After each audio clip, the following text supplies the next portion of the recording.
मेरे ताज़ा वीलाग में खुश आमदीद। नाज़रीन, आज ज़ाहिर है सबसे बड़ा जो मौजू है वो इमरान रियाज़ ख़ान की गिरफ़्तारी है। और अभी अभी जो ख़बर आई है और उनके वकील की तरफ से आई है कि उन्होंने ये क्लेम की दावा किया है कि उनके जो इमरान रियाज़ ख़ान साहब या उनके क्लाइंट हैं उन पर तशद्दुद किया जा रहा है, जिसे हम कंडेम करते हैं और हुकूमत को हम मुतालबा भी करते हैं कि इसको लुक इनटू इट। वैसे तशद्दुद हमारे थानों में बहुत कामन है, इलीगल है मगर कामन है। नाज़रीन, आज हम ओवरऑल इस जर्नलिज्म पे बात करेंगे with special reference to Imran Riyaz Khan. इसके साथ एक और बड़ी तकलीफ़देह बात मैंने देखी है। मैंने बाई एंड लार्ज जब जिस पर जो सितम हुआ, मुझे याद है मेरा दोस्त अहमद मीर कि जिस दिन गोलियां लगी तो मैं गाड़ी में जा रहा था किसी दूर उफ्तादा जगह पे, तो मेरे साथी ने बताया कि उसको मैसेज आया।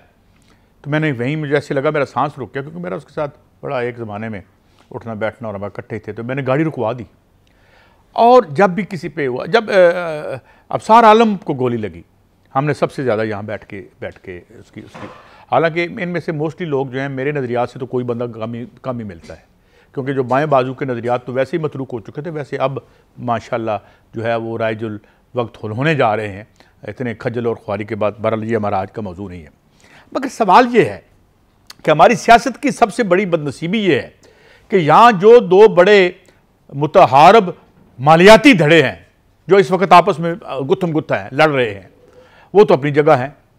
तकलीफ़देह बात यह है कि इसने बड़ी हद तक, मैं barring aside the very honest journalist जो जिनकी तादाद बहुत होती है और हमेशा होती है, ये भी यूं लगता है कि कुछ ज़्यादा जो तादाद है वो इन मालियाती धड़ों से आइडेंटिफाई करना शुरू कर दिया उन्होंने।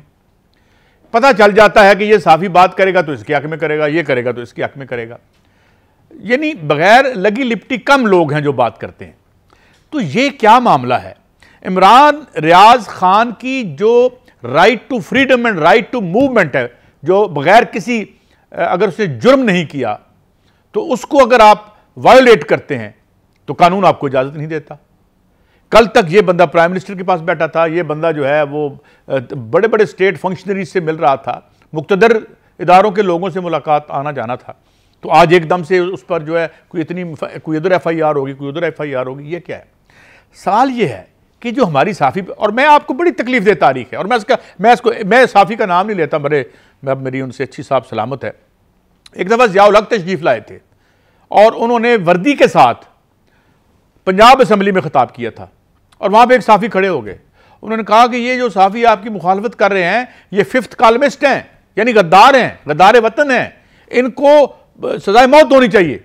ये उन्होंने भरी असम्बली में कह दिया और उनको कहने दिया गया। हालांकि साफ़ी का क्या काम है जो ऊपर लॉबी में बैठा हुआ ऐसी बात करे।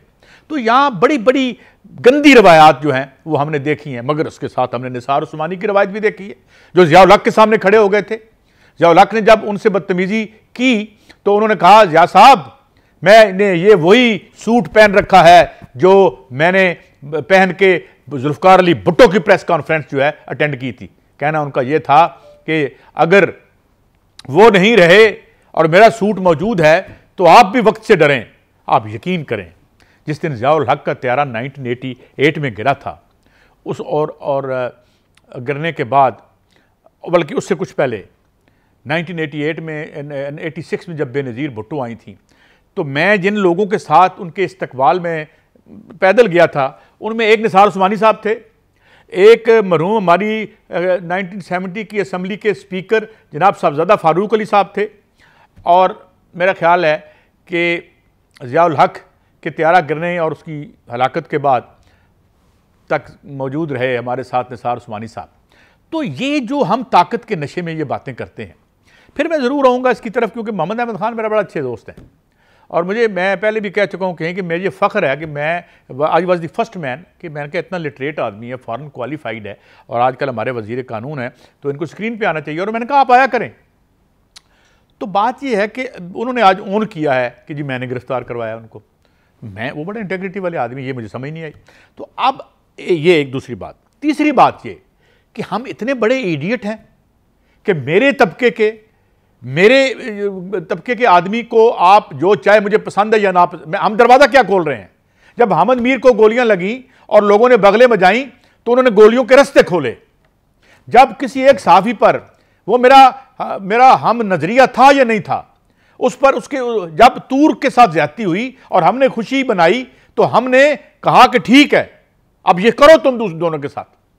तो क्या हम पढ़े लिखे लोग नहीं है, शऊर नहीं है उनमें कि हम इतने डिवाइडेड हैं?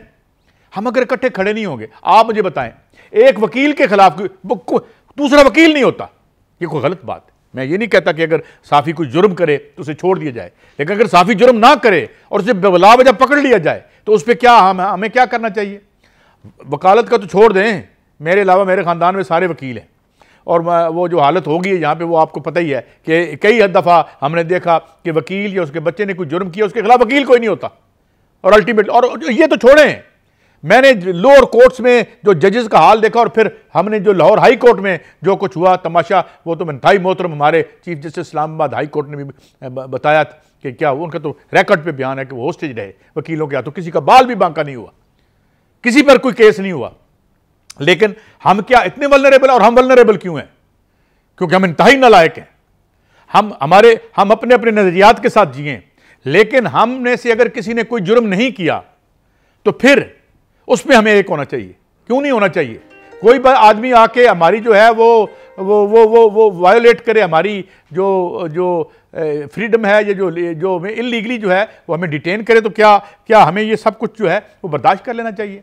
तो इसलिए हमारे साथ हो रहा है, आज इमरान खान के साथ हो रहा है, कल किसी और के साथ होगा अगर आप खामोश रहेंगे। और सेकेंडली, मैं अपने जो मेरे सियासतदान भाई हैं, मैं बहुत लंबे अरसे से सहाफ़त में हूँ, पीपल्स पार्टी से हमारा बहुत दिली लगाव था जब लेफ़्ट की पार्टी थी और वो भुट्टो सोशलिज्म का नाम लेता था। ये सारे मार खा रहे होते थे और हम थे जो इनके लिए लड़ते थे, और इनकी टेलीफोन पे खबरें लेके ज़िंदगी रिस्क करके हम 2-2, 3-3 कॉलम की खबरें लगाते थे। वो अखबार उठा के वो जो है वो चला जाता था PID में, उसमें से चेपियाँ, तब कंप्यूटर नहीं थे, वो चेपियाँ उतार लेते थे, सुबह वो कॉलम खाली छपते थे।